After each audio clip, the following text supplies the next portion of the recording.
हाँ जी बच्चों, बहुत बहुत स्वागत है। लेक्चर 15, चैप्टर का नाम वेक्टर्स। देखो बेटे, सब्ट्रैक्शन ऑफ वेक्टर्स को समझाने की थोड़ी सी कोशिश कर रहा हूं और जरा ध्यान से देखिएगा, बहुत ही इंपॉर्टेंट वीडियो है। हमें क्या समझा रहा हूं? जो हमारा क्वेश्चन है वो सब्ट्रैक्शन ऑफ वेक्टर्स पर बेस्ड है। सब्ट्रैक्शन ऑफ वेक्टर्स, ठीक है। तो एक आसान सा क्वेश्चन हम ले रहे हैं। मान लो बेटे, एक कार है। वो देखो, ये डायरेक्शन समझ लो बच्चों। ये हो गई ईस्ट, ये वेस्ट, ये नॉर्थ, ये साउथ। साधारण भाषा में तो यही डायरेक्शन होती है, ईस्ट वेस्ट नॉर्थ साउथ। ऊपर जाएं तो वर्टिकली अपवर्ड्स और नीचे जाएं तो वर्टिकली डाउनवर्ड्स। 6 दिशाएं हैं और फिजिक्स में भी 6 ही दिशा हैं। इसको हम जनरली एक्स एक्सिस कह सकते हैं। तो ईस्ट का मतलब एक्स एक्सिस पॉजिटिव और वेस्ट का मतलब एक्स एक्सिस नेगेटिव। नॉर्थ का मतलब वाई एक्सिस पॉजिटिव और बेटे साउथ का मतलब वाई एक्सिस नेगेटिव। ऊपर जाने का मतलब है जेड एक्सिस पॉजिटिव और नीचे जाने का मतलब है जेड एक्सिस नेगेटिव। समझ आ जाना चाहिए। तो आप दोनों को रिलेट कर लोगे हैं। अब मान लो बेटे, कोई कार है, वो पहले ईस्ट की तरफ चल रही थी और उसकी वेलोसिटी थी 10 मीटर पर सेकेंड। बताओ किधर चल रही थी? 10 मीटर पर सेकेंड से ईस्ट की तरफ, ठीक है, ईस्ट इन ईस्ट।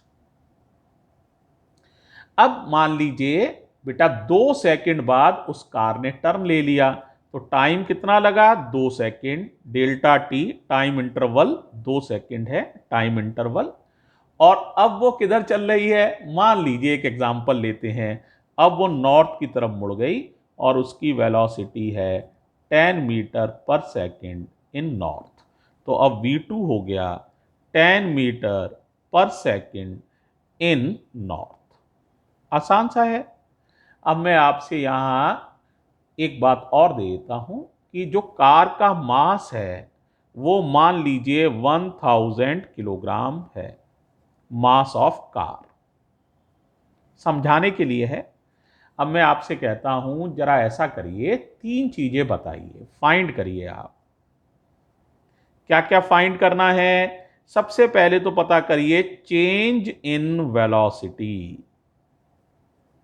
क्या पता करिए? Change in velocity. फिजिक्स में कहते हैं डेल्टा वी वेक्टर पता करिए। फिर मैं कहता हूं सेकंड में आप कार का एक्सीलरेशन पता करिए। इस मोशन के दौरान एक्सीलरेशन ऑफ कार क्या रहा, यानी ए वेक्टर पता करना है। फिर ये मोड़ा तो हो सकता है कार पर कुछ फोर्स भी लगाया हो, तो कार पर इस दौरान कितना फोर्स लग रहा है, इस वेलोसिटी में चेंज हो रहा है, एक्सीलरेशन है। तो फोर्स का फॉर्मूला होता है F=ma। तो कार पर लगने वाला फोर्स पता करिए, फोर्स एक्टिंग ऑन कार।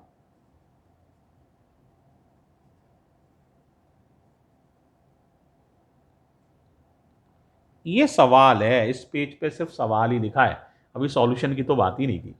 पहले बताओ, सवाल समझ में आ गया है? बताओ, अभी पहले कार किधर चल रही थी? ईस्ट में। कितनी वेलोसिटी से? 10। अब 2 सेकंड बाद ये किधर चल रही है? नॉर्थ में। कितनी वेलोसिटी से? 10। हमें पता क्या करना है? Change in velocity. और इस काम में टाइम लगा है 2 सेकंड। तो एक्सीलरेशन पता करना है और फोर्स पता करना है। क्लियर? अब मान लीजिए हमें कुछ नहीं आता, सिंपल सब्ट्रैक्शन ऑफ वेक्टर्स पर विचार कर रहे हैं। तो जरा सॉल्यूशन को देखिए, केयरफुली देखना, सवाल तो बहुत ही इंपॉर्टेंट है। तो सॉल्यूशन देखो बच्चों, चेंज इन वेलोसिटी का मीनिंग बताओ क्या होता है? बताओ, चेंज इन वेलोसिटी का क्या मीनिंग है? इसका मतलब होता है V2 vector minus V1 vector. क्या मतलब है? V2 vector minus V1 vector, यानी final velocity minus initial velocity. अब मैंने तुम्हें पढ़ाया था सब्ट्रैक्शन तो कोई चीज ही नहीं होती है, सब्ट्रैक्शन भी एक तरह का एडिशन है। तो इसको ऐसे समझ लो, v2 vector added by minus v1 vector. यानी क्या करना है, v2 तो ऐसे ही रखना है, v1 की डायरेक्शन को उल्टा करना है, माइनस v1 है ना, तो v1 की डायरेक्शन को उल्टा करना है और दोनों वेक्टर्स को ऐड करना है। अब ऐड करने के भी दो रूल थे, अगर हेड पर टेल हो तो ट्राइंगल लॉ ऑफ एडिशन, और टेल पर टेल हो तो पैरेललोग्राम लॉ ऑफ एडिशन। और तुम्हें याद है पैरेललोग्राम लॉ में जो डायगोनल होता था, जो दोनों वेक्टर्स के बीच में से गुजरता था, जो डायगोनल होता था, जो दोनों वेक्टर्स के बीच में से गुजरता था, वही रिजल्टेंट होता था। तो जरा देखो भाई, अब ध्यान से देखना है सभी को। तो देखो एक बार मैं डायग्राम बना ले रहा हूं, ये है directions east, west, north, south. पहले कार इधर जा रही है, v1 की वैल्यू है 10 मीटर पर सेकंड, और बाद में कार इधर जा रही है, v2 की वैल्यू है 10 मीटर पर सेकंड। अब कई लोग जो थोड़ा सा कम जानते हैं ना, वो तो कहते हैं चेंज इन वेलोसिटी, सीधा ही पूछो तो जवाब देते हैं जीरो। कि क्यों, कि 10 माइनस 10 जीरो। ये सब गलत है, डायरेक्शन अलग अलग है, तो 10 माइनस 10 ऐसे नहीं होता है, ये कोई अलजेब्रा नहीं है, ये वेक्टर्स है। तो देखो बेटा, v1 को सब्ट्रैक्ट करना है तो v1 की दिशा बदलो, v1 की दिशा बदलेंगे तो v1 ईस्ट की तरफ है, तो ये हो जाएगा माइनस v1, ये है माइनस v1 वेक्टर। वैल्यू उतनी रहेगी, 10 ही रहेगी, दिशा बदल जाएगी, ये है माइनस v1, ये v2 है 10। अब इसको भूल जाओ, इससे तो कोई मतलब ही नहीं है। हमें ऐड करना है v2 में माइनस v1 को, ये v2 है, ये माइनस v1 है, टेल पर टेल है, इस वेक्टर की टेल भी यही है, इस वेक्टर की टेल भी यही है। तो आप पैरेललोग्राम पूरा कर दो, 90 डिग्री पर है ये वेक्टर्स, तो ये पैरेललोग्राम नहीं होगा बल्कि रेक्टेंगल बनेगा। Rectangle is also a kind of parallelogram. तो ये रेक्टेंगल इस तरह से बन जाएगा बेटा, देखो देखो ये बन गया रेक्टेंगल। बल्कि रेक्टेंगल भी नहीं, और अच्छा कहो तो ये दोनों साइड वैसे मैग्नीट्यूड में बराबर हैं, ये भी 10 है, ये भी 10 है। तो रेक्टेंगल भी नहीं कहो तो और अच्छा कहो तो स्क्वायर है। ये क्या है, स्क्वायर। स्क्वायर भी पैरेललोग्राम होता है, रेक्टेंगल भी पैरेललोग्राम होता है।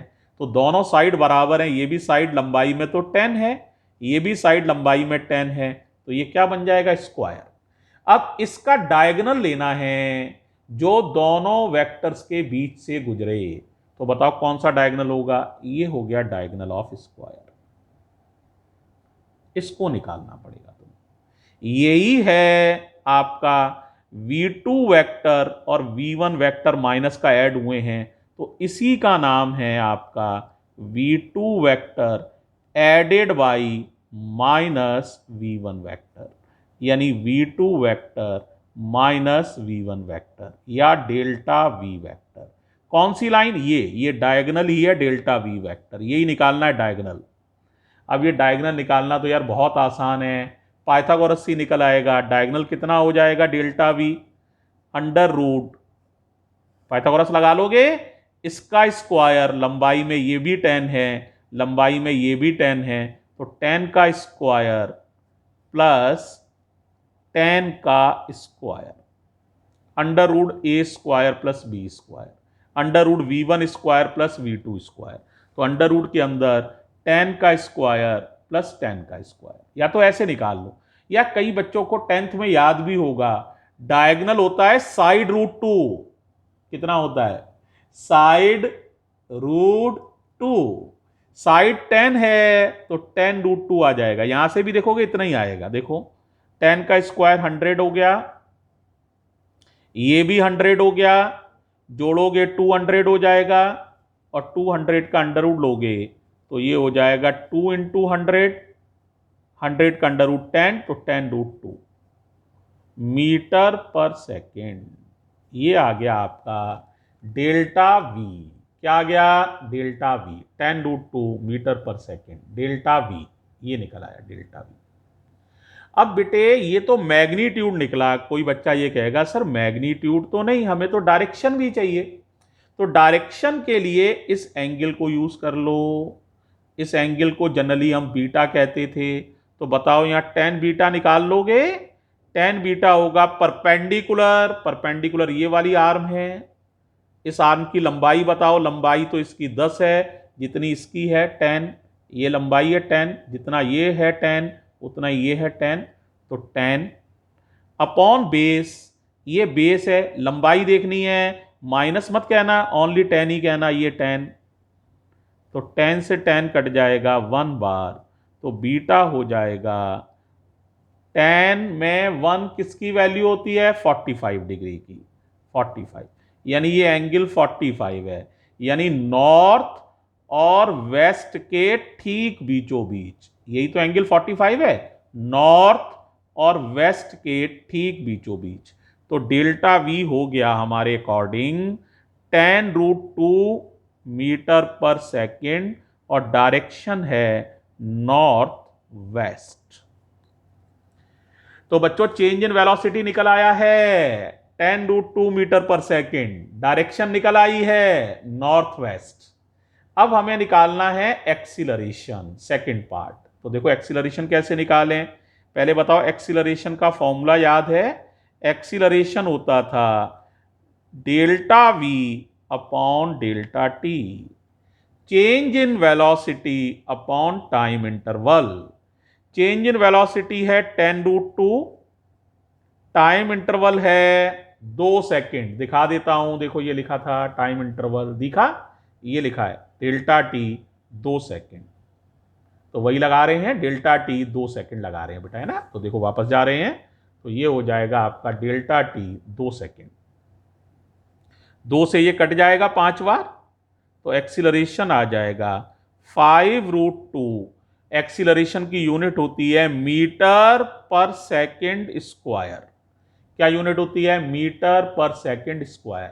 और ये वेक्टर क्वांटिटी है, इसकी डायरेक्शन होगी, तो जो डेल्टा वी की डायरेक्शन होती है, कोई डेल्टा टी की तो कोई डायरेक्शन होती नहीं है, तो जो डायरेक्शन चेंज इन वेलोसिटी की होती है वही डायरेक्शन एक्सीलरेशन की होती है। तो डायरेक्शन हो जाएगी नॉर्थ वेस्ट, यानी एक्सीलरेशन है 5√2 मीटर पर सेकेंड स्क्वायर और डायरेक्शन है नॉर्थ वेस्ट।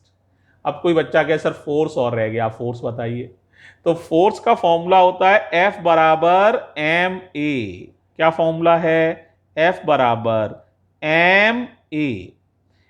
F भी वेक्टर होता है, A भी वेक्टर, यानी जो डायरेक्शन A की होगी एक्सीलरेशन की, वही डायरेक्शन फोर्स की मानोगे। ठीक है, अब बताओ जरा, मास दिया हुआ है, एक बार देख लो कितना है मास ऑफ द कार। देखो ये लिखा है 1000 किलोग्राम मास ऑफ कार, और एक्सीलरेशन तुमने निकाल लिया है। तो देखो फोर्स हो जाएगा मास 1000 इंटू एक्सीलरेशन 5√2, तो आसानी से मल्टीप्लाई कर लोगे, 5000√2 न्यूटन। और डायरेक्शन बताओ, ये एन का मतलब न्यूटन है, फोर्स की यूनिट न्यूटन होती है, डायरेक्शन है वही नॉर्थ वेस्ट। कौन सी डायरेक्शन है? नॉर्थ वेस्ट, तो डायरेक्शन है नॉर्थ वेस्ट। डायरेक्शन कौन सी है? North west. जो चेंज इन वेलोसिटी की डायरेक्शन होती है वही एक्सीलरेशन की डायरेक्शन होती है, वही फोर्स की डायरेक्शन होती है, तो फोर्स की डायरेक्शन भी नॉर्थ वेस्ट। इस तरह से बेटे सब्ट्रैक्शन ऑफ वेक्टर्स करने का एक मेथड मैंने तुम्हें बताया है। अब कोई बच्चा पूछ सकता है क्या सब्ट्रैक्शन ऑफ वेक्टर्स करने के और भी मेथड्स हैं? तो मेरा जवाब है हाँ, और भी मेथड्स हैं, लेकिन ये एक आसान सा मेथड मैंने अभी तुम्हें बताया है। तो बाकी मेथड्स पर अगले वीडियोस में हम चर्चा करेंगे। ओके बच्चों, इस वीडियो को 2 बार देखना, बड़ी इंपॉर्टेंट वीडियो है, सब्ट्रैक्शन ऑफ टू वेक्टर्स।